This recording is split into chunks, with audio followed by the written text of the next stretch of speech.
जय माता दी दोस्तों, कैसे हैं आप सब। चलिए शुरू करते हैं आज की कहानी। आज की शाम भी रोज़ की तरह ही थी। घर के अधिकतर सदस्य अपने अपने कमरों में थे। मैं रसोई में अपना काम निपटा रही थी। अचानक बाहर से मुझे मेरे पति की आवाज़ सुनाई दी। शायद वो मुझे बुला रहे थे।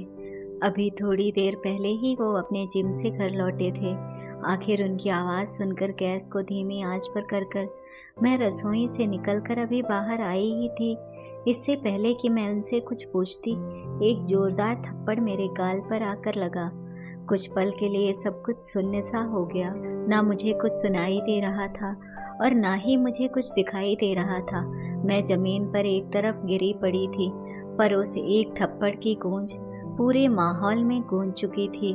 घर के हर कमरे में वो गूंज सुनाई दे रही थी। घर के बाकी सदस्य, देवर और ससुर जी भी निकलकर बाहर हॉल में आ गए थे। वहीं जहाँ ये थप्पड़ मेरे गाल पर पड़ा था, वहीं जहाँ सासू माँ अपनी विजयी मुस्कान के साथ अपने बेटे के पौरुष पर इतरा रही थी।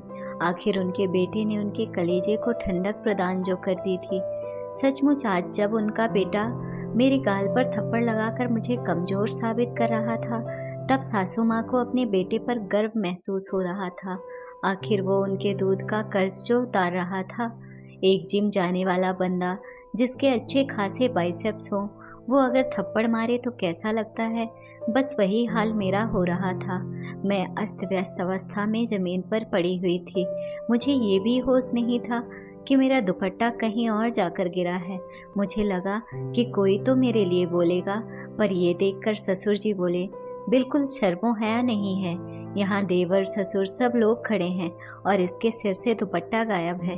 लोग क्या कहेंगे। राम राम, घोर कलयुग है। कहते कहते ससुर जी भी वापस अपने कमरे में चले गए।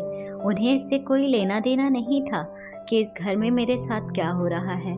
उन्हें सिर्फ इसकी चिंता थी कि उनकी बहू का दुपट्टा उनके सामने सिर पर नहीं था। ससुर जी की बात सुनकर मेरे पति ने जबरदस्ती मुझे बाहों से पकड़कर उठाया और खींचते हुए कमरे में ले गए और ले जाकर पलंग की तरफ धकेल दिया। सब कुछ इतना जल्दी जल्दी हुआ कि कुछ समझ ही नहीं आया। कुछ देर बाद मुझे होश आया, लेकिन जब तक होश आया तब तक स्वाभिमान तार तार हो गया। मुझे तो यह भी नहीं पता कि मुझे थप्पड़ पड़ा क्यों था। आखिर ऐसी क्या गलती कर दी थी मैंने। अभी तक तो मेरी शादी को सिर्फ 1 महीना ही हुआ है, पर यह 1 महीना कोई सपने जैसा नहीं। एक एक्सीडेंट में माता पिता की मौत के बाद लोगों के कहने पर फटाफट अपनी जिम्मेदारी निभाने के चक्कर में चाचा और ताऊ ने मेरी शादी इस घर में कर दी। क्योंकि उस संयुक्त परिवार में बेटी मैं अकेली ही थी। चाचा और ताऊ के दो दो बेटे थे। पुश्तैनी जायदाद में पिता का भी हिस्सा था। हालांकि वो हिस्सा अभी भी मेरे नाम पर था। ये बात मेरे ससुराल वाले बहुत अच्छे से जानते थे, इसलिए खुद यह लोग रिश्ता लेकर आए थे। उन्हें लगा था कि दहेज में वो पूरा हिस्सा मुझे मिलेगा, पर मैंने उसे लेने से मना कर दिया कि अभी मुझे इसकी ज़रूरत नहीं है।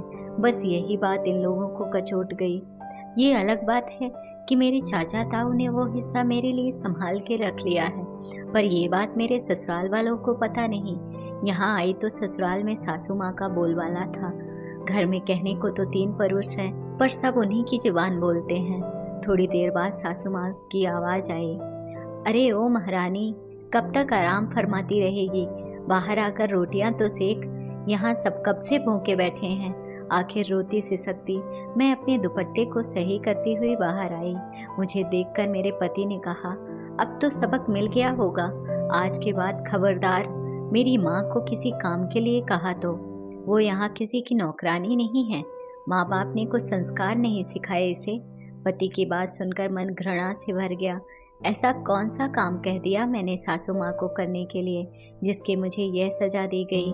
तभी याद आया कि सासू माँ को शाम को चाय की तलब हुई थी, तो चाय बनाकर उनके कमरे में देने गई तो सासू माँ कमरे में नहीं थी, इसलिए चाय टेबल पर रख आई थी। रसोई में आकर आटा गूंथ ही रही थी कि सासू माँ ने चाय के लिए आवाज़ लगाई। आटे से हाथ सने होने के कारण सिर्फ इतना ही तो कहा था कि आपके कमरे पर टेबल में रखी है, ले लीजिए। भला ये भी कोई काम हुआ। 55 साल की औरत इतनी बड़ी बुढ़िया हो गई कि चाय का प्याला भी उठा ना पाई और बेटे से शिकायत कर दी। और बेटा भी इतना समझदार कि इतनी सी बात के लिए थप्पड़ खींच कर लगा दिया। अभी 1 महीने पहले तक इनके घर में ऐसे कौन से नौकर चाकर लगे हुए थे जो इनकी माँ काम नहीं करती थी, और बहू के आते ही अचानक क्या हो गया? मन में कई विचार उबाल मार रहे थे। अगर जवाब नहीं दिया तो जिंदगी भर भुगतना होगा। पूरे शरीर की नस नस में गुस्सा दौड़ रहा था। इतने में सासू माँ ने फिर कहा, अरे क्या भूत बनी खड़ी हुई है, जाकर रोटी सेक। मुझे यहाँ खड़ा देखकर पति भी मेरे पास आकर बोले, माँ लगता है इसको अभी भी समझ में नहीं आया, वो तो टेलर था, इसको अभी पूरी पिक्चर दिखाता हूँ। माँ जरा दरवाजे के पास जो लाठी रखी है वो देना, आज इसे बता ही देता हूँ कि ससुराल में कैसे रहते हैं। इससे पहले कि ये कुछ कर पाते, मैंने खींचकर थप्पड़ इनके गाल पर रसीद कर दिया, और मेरी हरकत से सभी लोग हैरान हो गए। कुछ देर के लिए उस थप्पड़ की गूंज ने सभी को चुप करा दिया, पर उस पर चुप्पी तोड़ते हुए मैंने कहा, अपनी बूढ़ी माँ से काम कराते हो तुम, शर्म नहीं आती या संस्कार बेच खाए हैं? तुम्हारी बूढ़ी माँ ने कुछ सिखाया नहीं तुमको कि ऐसी बूढ़ी औरत से काम नहीं कराते? अरे जिसको एक कप उठाना भारी हो गया, उसे तुम लाठी जैसी भारी चीज उठवा रहे हो। मेरी बात सुनकर गुस्से से मेरा पति अपनी गाल सहलाते हुए मेरी तरफ देख रहा था। तभी सासू माँ फुंकार मारकर बोली, तेरी इतनी हिम्मत कि मेरे बेटे पर हाथ उठाया? कैसी औरत है तू, अपने पति की इज्जत नहीं करती, बेहुदा औरत। लोग लाज के लिए ही सही अपने हाथ को काबू में नहीं रख सकती थी। सासू माँ आप तो बड़ी महान है। जब बेटा बहू को थप्पड़ मार रहा था तो वो उसकी मर्दांगी थी, और अब बहू ने पलटकर थप्पड़ मारा तो बेहूदगी। मैं बर्दाश्त करने वालों में से नहीं हूँ। तभी ससुर जी भी चिल्लाते हुए बोले, इसे घर से धक्के मार कर निकालो, माँ बाप तो है नहीं, देखते हैं चाचा ताऊ कब तक रखेंगे घर में।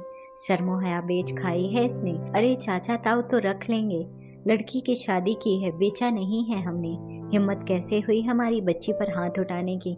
माँ बाप नहीं है तो इसका मतलब यह नहीं कि जो आएगा वो तुम करोगे। अचानक पीछे से ताऊ जी की आवाज आई। पलट कर देखा तो चाचा जी, ताऊ जी और उनके बेटे खड़े थे। उन्हें अचानक घर में देखकर सबकी बोलती बंद हो गई।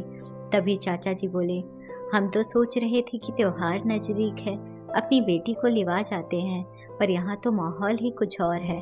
हमने बेटी मारने पीटने के लिए नहीं दी आप लोग को। अरे नहीं नहीं, आपको कुछ गलतफहमी हुई है। ससुर जी ने बात संभालने की कोशिश की, पर ताऊ जी ने हाथ दिखाकर रोक दिया। ले जा रहे हैं हमारी बेटी को, अब सीधे कोर्ट में ही मिलना। बहुत बड़ी गलती की तुमने इसे बिन माँ बाप की बच्ची समझकर। गलती हमारी थी कि हमने लोगों के कहने पर इसकी शादी जल्दी जल्दी कर दी। सासू माँ ने अपना तुरुप का पत्ता फेंका। हाँ हाँ ले जाओ, बिल्कुल ले जाओ। घर बैठी बेटी बोझ ही होती है, जब लोग ताने मारेंगे ना तब पता चलेगा। क्या कहोगे लोगों से कि आपकी बेटी अपने पति को थप्पड़ मार कर आई है? लोग क्या कहेंगे, अब इससे हमें फर्क नहीं पड़ता। अब हमारी बेटी इस घर में नहीं रहेगी, कहकर ताऊ जी ने मुझसे मेरा सामान बंटवाया और उसी समय मुझे लेकर रवाना हो गए। आखिर कुछ दिनों की मशक्कत के बाद मुझे उस घर से छुटकारा मिल ही गया। आज मैं अपने आगे की पढ़ाई कर रही हूँ, और जब तक आत्मनिर्भर नहीं हो जाऊंगी तब तक ताऊ जी और चाचा जी ने मेरी शादी की बात करने तक से मना कर दिया था।